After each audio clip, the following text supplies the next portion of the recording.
Good morning students, welcome to the business studies class. बेटे हम कर रहे थे nature of management. Nature of management के अंदर हमने कल किया था मैनेजमेंट एज एन आर्ट। आज हम करेंगे मैनेजमेंट एज अ साइंस कि मैनेजमेंट साइंस है या नहीं है। बेटे पहले तो हमें ये देखना पड़ेगा कि साइंस होती क्या है। हम सबसे पहले साइंस क्या होती है, उसके बेसिक फीचर्स क्या हैं साइंस के, उसके बारे में पहले पढ़ेंगे, फिर हम देखेंगे कि मैनेजमेंट साइंस है या नहीं।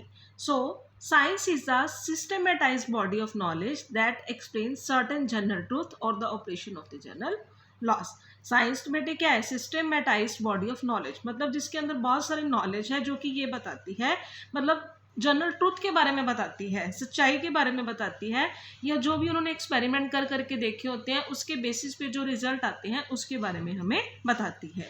सो the basic features of science are as follows. क्या क्या है?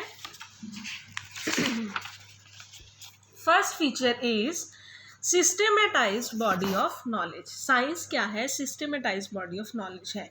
मीन्स इसके प्रिंसिपल किसके ऊपर बेस्ड है? कॉज एंड इफेक्ट रिलेशनशिप के ऊपर। कॉज एंड इफेक्ट रिलेशनशिप क्या होता है बेटे? मान लो अगर किसी चीज का कोई इफेक्ट हो रहा है, किसी चीज के इफेक्ट होने का कोई ना कोई कॉज भी तो हो गई होगा ना। अगर मैं बोलूं कि जब भी एप्पल को ऊपर से नीचे मतलब फेंका तो वो क्या हुआ? ऑलवेज नीचे ही आके गिरेगा। सो ये क्या है? Law of gravity. ठीक है। For example the phenomena of an apple falling from a tree. एक ट्री से एक एप्पल जब गिरता है तो वो ऑलवेज किसकी ओर जाएगा? ग्राउंड की तरफ ही जाएगा, जो कि किसने एक्सप्लेन किया है? लॉ ऑफ ग्रेविटी के थ्रू जो है आपको बताया गया है। सो ये क्या है? Cause and effect relationship. Means अगर किसी चीज़ का कोई इफेक्ट हो रहा है तो उसके इफेक्ट होने का कोई ना कोई कॉज भी होगा ही होगा। सो साइंस क्या है? सिस्टमेटाइज्ड बॉडी ऑफ नॉलेज है जो कि आपको कॉज और इफेक्ट रिलेशनशिप के बारे में बताती है। नेक्स्ट क्या है? Principles based on experimentation. Science के बेटा जो प्रिंसिपल्स हैं वो एक्सपेरिमेंट्स के ऊपर बेस्ड हैं। मीन्स जब आप किसी चीज़ को बार बार एक्सपेरिमेंट कर करके देखते हो तब आपको जो भी हर बार अगर सेम रिजल्ट आता है तब आप उसे थ्योरी के तौर पे लिख देते हो। ठीक है ना। सो प्रिंसिपल्स वो आपके प्रिंसिपल्स बन जाते हैं और वो किसके ऊपर बेस्ड होते हैं? एक्सपेरिमेंट्स के ऊपर। जैसे अगर मैं बात करूँ, ए बी और सी तीन पर्सन है, तीनों ने एप्पल गिराया। ए ने एप्पल गिराया, बी ने गिराया, सी ने गिराया। तीनों बार एप्पल क्या है? नीचे ही गिरा। ए ने एप्पल फेंका तो भी नीचे गिरा, बी ने फेंका तो भी नीचे गिरा, सी ने फेंका तो भी नीचे ही गिरा। एवरी टाइम रिजल्ट क्या रहा? सेम रहा। ठीक है ना। तो आप सबने एक्सपेरिमेंट करके उसको देखा। अगर मैं बोलूँ कि ए ने एक केमिकल के अंदर दूसरा केमिकल मिलाया तो उससे क्या होगी? आग लगी। बी ने भी वही किया, सी ने भी वही किया। एवरी टाइम रिजल्ट क्या आया? सेम आया। आपने एक्सपेरिमेंट करके देखा तो वो क्या हो गया? आप उसे थ्योरी के तौर पे जो है वो नोट डाउन कर देते हो, वो आपकी थ्योरी बन जाती है। ठीक है। So scientific principles are first developed through observation and then tested through repeated experimentation under controlled conditions. Next है यूनिवर्सल वैलिडिटी। साइंस के बेटा जो प्रिंसिपल्स हैं वो यूनिवर्सली एप्लीकेबल होते हैं। चाहे यूएसए में एक पर्सन बैठा है, चाहे जापान के अंदर है, चाहे इंडिया के अंदर है, तीनों अगर एप्पल गिराएंगे, तीनों अगर एप्पल फेंकेंगे तो एप्पल क्या है? नीचे आकर ही गिरेगा। ठीक है। तो इसके प्रिंसिपल में कोई चेंज नहीं हो जाएगा। ये नहीं है कि ए ने एप्पल यूएसए के अंदर ए ने अगर एप्पल गिराया तो वो उड़ जाएगा, नहीं, वो आके नीचे ही गिरेगा। ठीक है ना।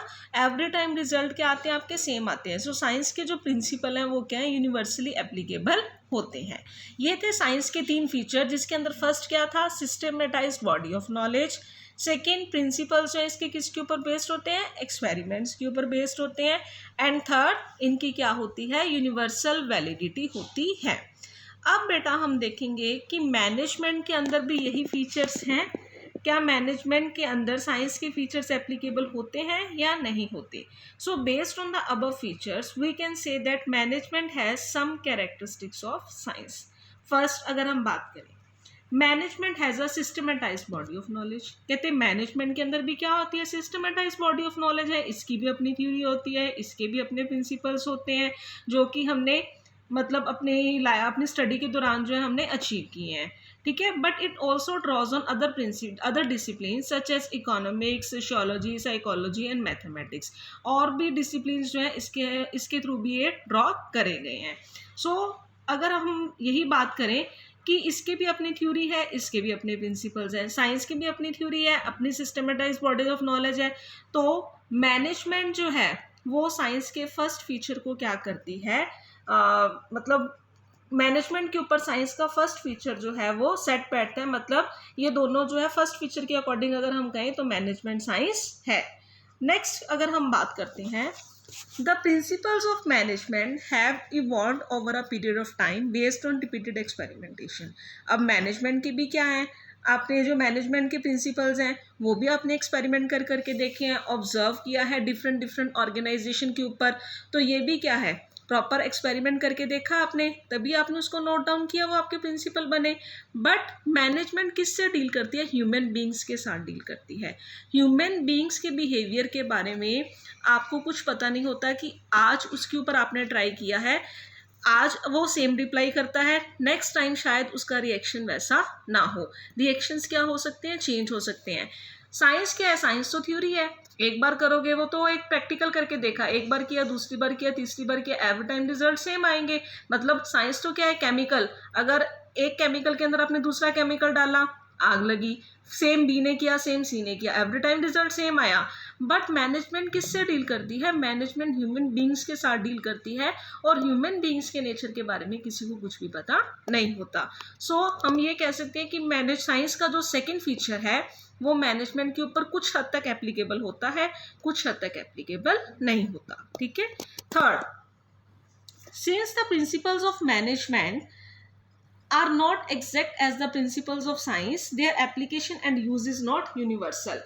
कहते हैं इसके जो एप्लीकेशन है, इसके जो यूज़ हैं वो यूनिवर्सल नहीं है। मान लो अगर किसी पर्सन को कोई सिचुएशन दी जाती है, अब एक पर्सन होटल में बैठा है, एक पर्सन जो है मतलब किसी ऑर्गेनाइजेशन में, दोनों में कोई प्रॉब्लम अराइज होती है, तो दोनों पर्सन का उस प्रॉब्लम को सॉल्व करने का वे सेम नहीं होगा।